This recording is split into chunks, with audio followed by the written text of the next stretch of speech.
Hello అండి, అందరికీ నమస్కారం. వెల్కమ్ టు మై ఛానల్ ఆహా ఏమి రుచి. ఎప్పుడూ చూడని విధంగా ఒక సరికొత్త పులావ్ రెసిపీని చూడబోతున్నారు. బంగాళదుంపలతో సింపుల్ గా చేసుకునే ఈ ఆలు పులావ్ ని చిన్న పెద్ద అనే తేడా లేకుండా అందరూ తెగిష్టంగా తింటారు. ఒకే ఒకసారి ఇలా చేశారు అంటే ఇక ఇదే మీ ఫేవరెట్ అయిపోతుంది. తక్కువ టైంలో లంచ్ బాక్స్ రెసిపీ కావాలి అంటే ఇది బెస్ట్ చాయిస్. చూస్తుంటేనే నోరు ఊరించే ఈ వెరైటీ పులావ్ రెసిపీని ఎలా తయారు చేసుకోవాలో ఇప్పుడు ఈ వీడియోలో చూద్దామండి.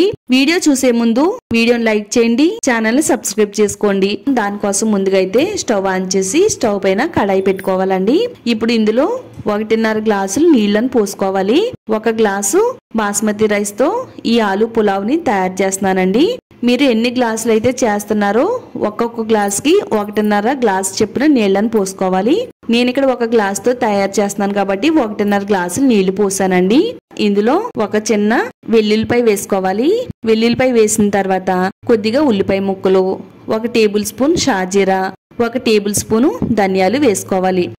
3 యాలకులు, 1 స్టారు, 4 లవంగాలు, 1 టేబుల్ స్పూన్ జీలకర్ర, 1 ఇంచు చెక్క, అలాగే జాపత్రి, 10 వరకు మిరియాలు ఈ నీళ్ళలో వేసేసుకోవాలి. బిర్యానీ దినుసులన్నీ కూడా ఇందులో వేసిన తర్వాత ఇందులో కొద్దిగా పుదీనా తరుగు, కొత్తిమీర తరుగు వేసుకోవాలి. 1/2 టేబుల్ స్పూన్ వరకు సాల్ట్ ను కూడా వేసుకోవాలండి. అంతా కూడా బాగా కలిసేటట్టుగా కలిపేసుకుని నెక్స్ట్ ఇప్పుడు దీనిపైన మూత పెట్టేసుకోవాలి.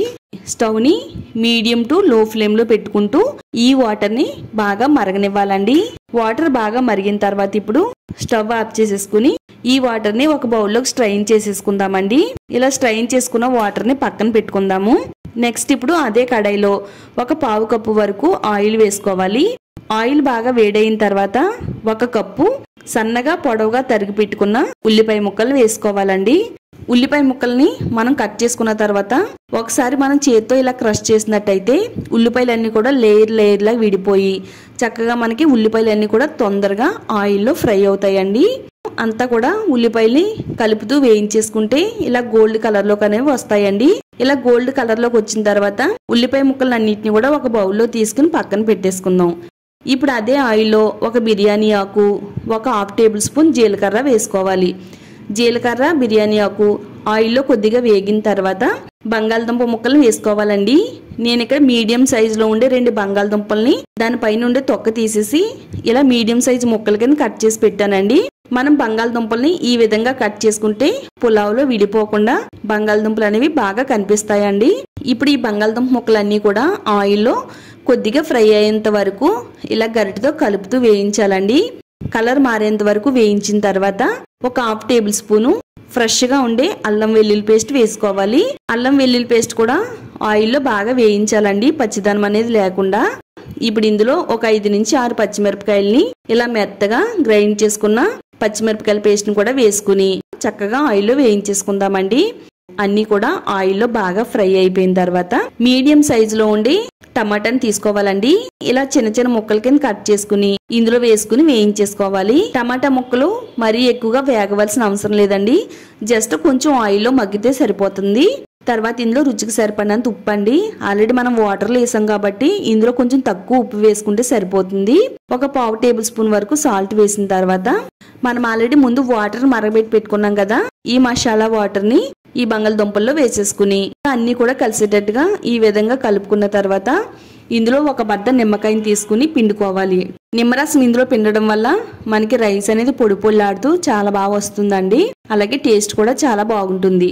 1 గ్లాసు బాస్మతి రైస్ ని తీసుకుని 1-2 సార్లు కడుక్కుని 1 అరగంట పాటు పక్కన పెట్టుకుని ఉంచాలండి. నేను ఆల్రెడీ 1 అరగంట పక్కన పెట్టాను. నీళ్ళేమీ లేకుండా ఈ వాటర్ లో వేసేసుకోవాలి. బాగా కలిపేసుకుని 1/4 టేబుల్ స్పూన్ వరకు గరం మసాలా పొడిని వేసుకోవాలి. అలాగే 1/4 టేబుల్ స్పూన్ వరకు మిరియాల పొడి, కొద్దిగా ఫ్రైడ్ ఆనియన్స్ వేసుకోవాలండి. ఇప్పుడు దీంట్లో 3 పచ్చిమిరపకాయలు వేసేసుకోవాలి.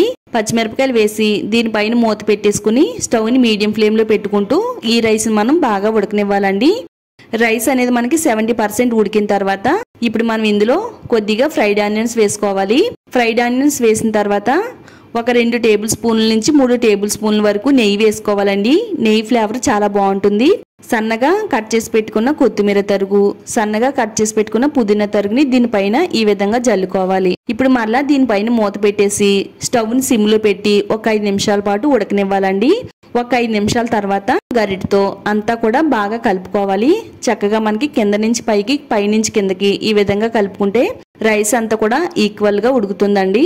మరలా దీనిపైన మూత పెట్టేసుకుని మరో 3 నిమిషాల పాటు స్టవ్ ని సిమ్ లో పెట్టేసి అలా వదిలేయాలండి.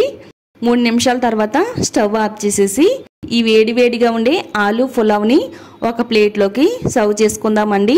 చూస్తుంటేనే నోరూరిపోతుంది. చాలా సింపుల్ అండి ఆలు పులావ్ తయారు చేసుకోవడం. పిల్లలకి పెద్దవాళ్ళకి పెడితే కనుక చాలా ఇష్టంగా తింటారండి. టేస్ట్ అనేది ఒక లెవెల్లో ఉంటుంది. పెరుగు రైతాతో సర్వ్ చేసుకుంటే చాలా బాగుంటది. ఈ వీడియో మీ అందరికీ కూడా చాలా బాగా నచ్చిందని అనుకుంటున్నానండి. తప్పకుండా వీడియోకి లైక్ చేయండి. అలాగే ఈ వీడియోని మీ ఫ్రెండ్స్ అండ్ ఫ్యామిలీకి షేర్ చేయండి. ఇలాంటి మరిన్ని టేస్టీ రెసిపీస్ కోసం ఛానల్ని సబ్స్క్రైబ్ చేసుకోండి.